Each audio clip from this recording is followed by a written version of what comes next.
In this guide, I'm going to show you how you can fix your mouse not working on Windows 10 or Windows 11. Before we get into this guide, make sure to like the video and subscribe to the channel with all notifications on. It really does help the channel and lets us know that you want more content like this. We'd greatly appreciate it. And if at any point throughout this guide you do have any questions, ask them down in the comment section below and we can help you out further. I'm going to be doing my best to reply to every single comment down there.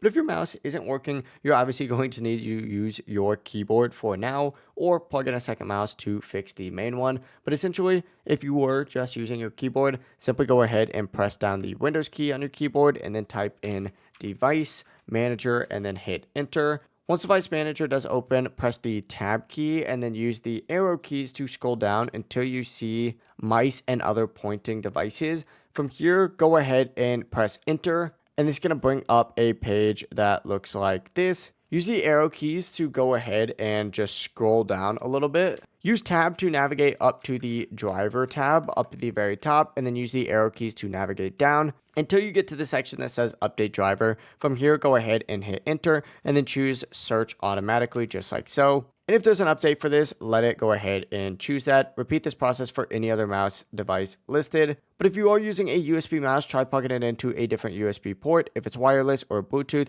make sure the dongle is long enough and properly connected. And after updating the drivers and reconnecting the mouse, it should start working again.